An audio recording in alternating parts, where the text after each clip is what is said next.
Okay, so this one we're just going to go over the same thing as last time. Um, let's see, starting with this is just finding the antiderivative here. So this would be x to the seventh because that goes up by one number. 7 times what is 1? Okay. Oh, that's a little more tricky here. I've got an e in there. So let's just suppose that the original one was e to the 2x, right? So e to the 2x, its derivative is 2e to the 2x. Now, is that what I have over here? That is. So that worked out well. So e to the 2x, sorry, wait a minute, wait, sorry. E to the 2x, its derivative is 2e to the 2x. So therefore, my antiderivative is just e to the 2x. Cool. Plus, and this one might look a little tricky, get up your trig derivatives. Let's just see if we can, those will help us out at all here. Okay, so the derivative of secant is secant tangent. So that means it's just secant of x. And that's it. Oh, wait. Oh, plus c. That's right. It's integral, and there's no, it's an indefinite integral, so I have to add that c value. All right, fundamental theorem of calculus. That means I get an antiderivative and plug some stuff in. So let's see. Same thing here. Antiderivative, if it were just e to the 4x, its derivative would be 4e to the 4x. That's what we have here. So that's our correct antiderivative. That was convenient. And then from 0 to 3, so e to the 4 times 3 is 12, minus e to the 0, that's just 1. Now, I'm guessing e to the 12 is a really big number. So I might just leave my answer like that, but let's just find out. E to the... Yeah, it's a big number. Yeah, minus... It's 16275.3.791. Okay. Find the area about. Okay, so this is area. Like we're doing area, not volume. What do these look like? Okay, I'm just gonna throw them in the computer real quick. Minus 2x minus 4 and x plus 6. All right. Find the area bound by the graphs right there. Okay. So it's top minus bottom, and it looks like the red one, or mine, it's red on my screen. At the top, that's the bottom. From where to where, I'm just clicking on the intersection points, and it kind of looks like this. Okay, that's, let me move my axes, okay. That's -2, 4, and that's 511. So I'm going to do vertical slices. All right, top minus bottom, that'd be, so integral from -2 to 5. That's the x values from here to here. Let's see, -2 to 5, and then it's going to be top, x plus 6, minus the bottom, x squared minus 2x minus 4 dx. That's it. Let's see. Oh, yep, this is a, you got two things dividing here, so that was going to be a quotient rule. So let's, if you want to pull up the quotient rule, forget that. Let's see, it's derivative of the top, 6x to the 7th, times the bottom, minus derivative of the bottom, which we saw that earlier, derivative of secant of x is secant tangent. So I'll put the other one first. So top by itself times the derivative of the bottom, which is secant of x tangent of x. I'll divide by the bottom squared. All right. There's something I can factor out something here.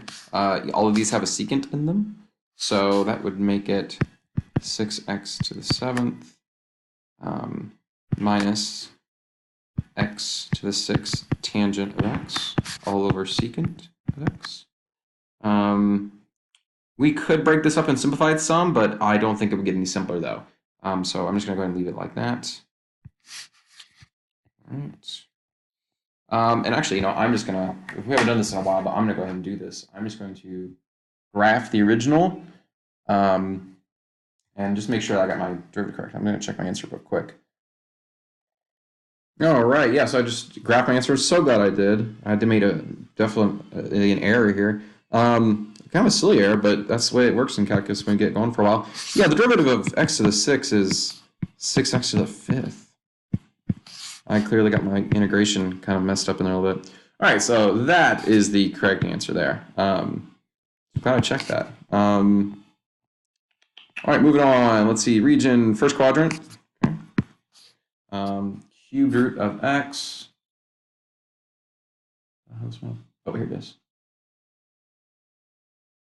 Okay, so it kind of looks like this. And y equals 2, kind of like that. So this is our area right here. All right.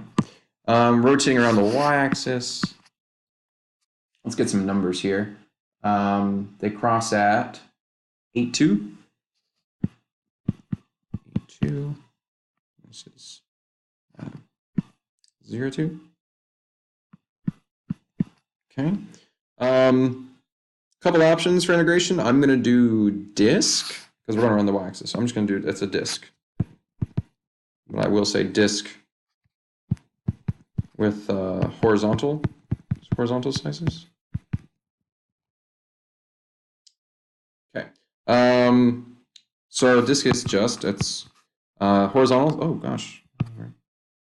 Horizontal. So that's 0 to 2 is the y values. 0 to 2. It's pi r squared dy. But the r, let's see what the r is going to be. The r in this problem, it's just the x value of each of these points. Like that's the radius. That's the x value of each of these. Well, so it's just x. Problem is, because I'm doing dy, I can't just put x in there. But I do know that x is related to y in a certain way. So let's see. That's what's happening here. So rewrite that. Let's cube both sides, get y cubed equals x. So that's my x value. That's what I use. Okay. And it looks like I got, I'm going to do that, about 57.446. All right, moving on. All right, so we're using the same graphs for all these. It's kind of convenient. I'm going to go and graph those real quick. And that one. Okay, just that little region there. Let's first get these intersection points because that's what I'm going to use the same ones for everything. So I've got, that's 0.27, 0.267, and that one is 2248, 0.779. Okay. First one, rotating the region bound by these two curves around the y-axis. So that's this way. So let's see, that would be, I want to say washer, except that won't work right here because you got blue minus blue. So I'm going to do shell then, which is nice because that means I don't need to like solve for y or anything, or I don't need to like rewrite my equations.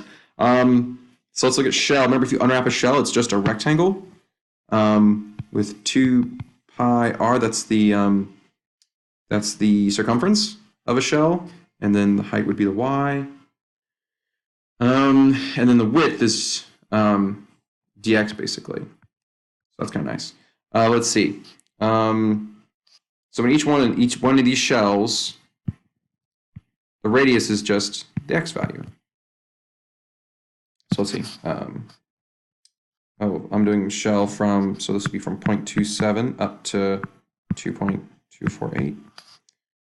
2 pi r, 2 pi, but instead of r, that's just my x value. Oh, so I don't have much space for it. Okay, that's the 2 pi r.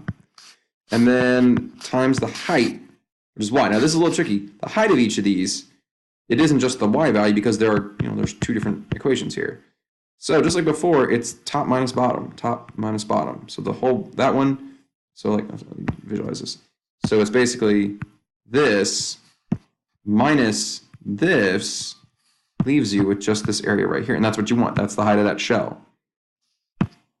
So that's all we need to do then. Put the top minus the bottom. Top is blue in this region.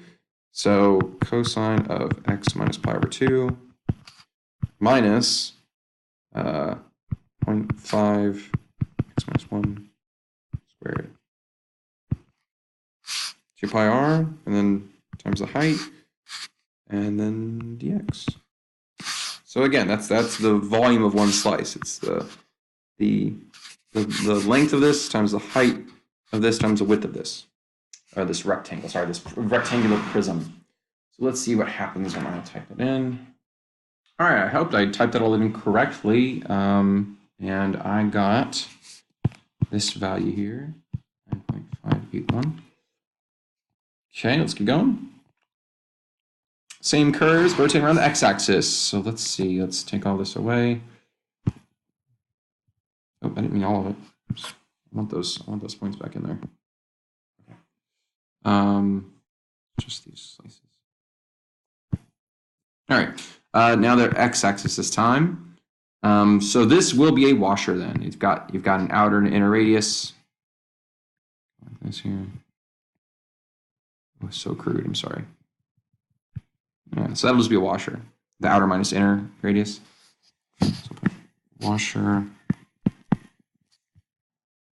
So that's pi r squared minus pi r squared. Outer minus inner. Okay, so let's see. I'm doing, these are vertical slices, so x's, so I can just keep my equations the way they are. Let's see, the outer one's the blue one, so cosine of, let's see, so pi, and this r would be the outer cosine of x minus power 2. Oh, wait.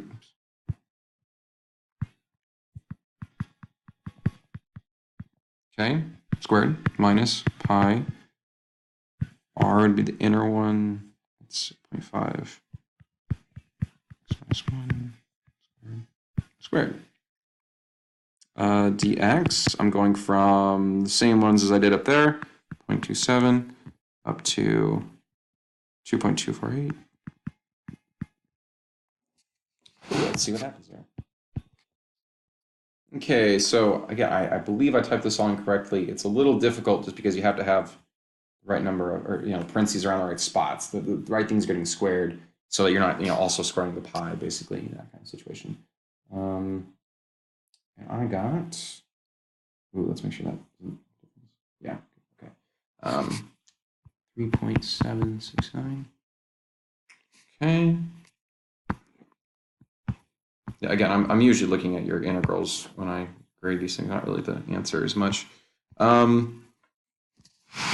right, same thing, but now it says line x equals -2. So let's look up here what that would kind of look like. Actually, I'm going to just draw it again here.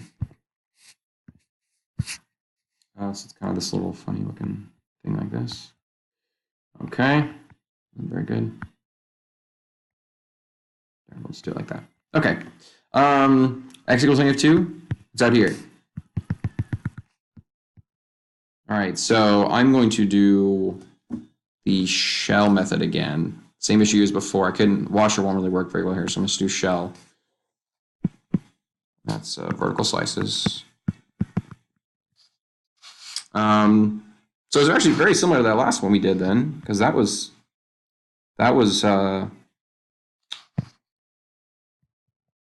we did the shell. Yeah. It was 2 pi r times h. It's just same thing here. I assume will happen again. We have the h is going to be like top minus bottom. So really the only change here is this distance. So I can actually copy half of that other integral. This is the change though, is this distance each time. It's not just x. It's x plus what?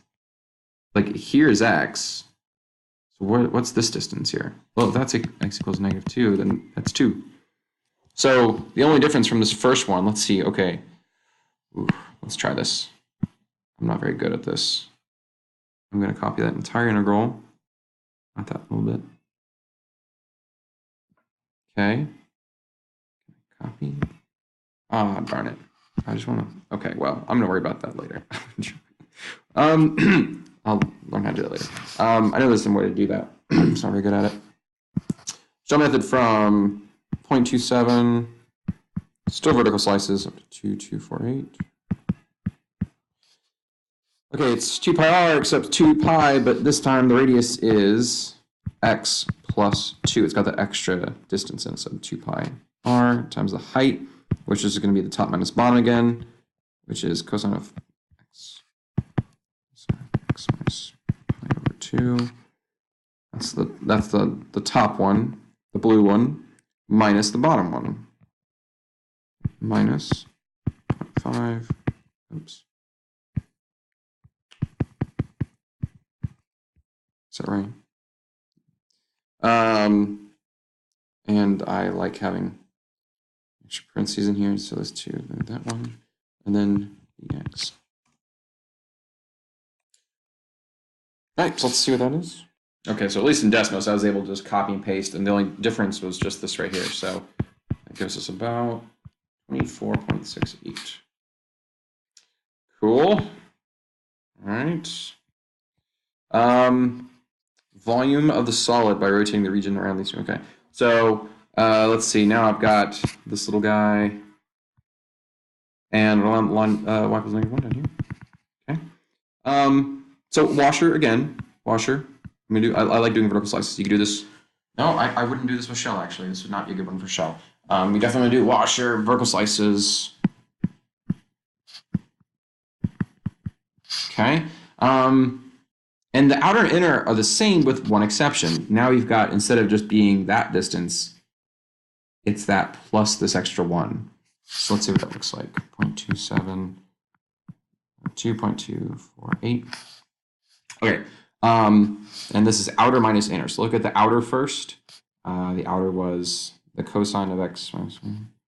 So pi cosine of x minus 2. So pi r, so the height of this shell, of this washer, sorry, the height of the outer radius is that expression plus 1. And now I've got pi r squared. Let's do the other one, minus pi r squared. But r squared, and this one will be the other equation, so 0.5 x minus 1 squared. That's this height right here. But then you have to add this extra 1, plus 1. And that's it. So let me turn over here. I'm going to copy this, paste it. So the only thing is I'm just going in here and right there, I'm going to hit plus 1. And this one. Again, this is where it gets kind of tricky in terms of making sure you have the right, putting things in the right places.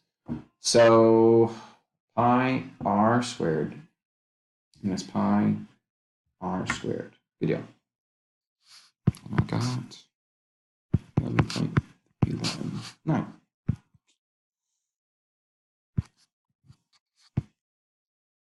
Cool.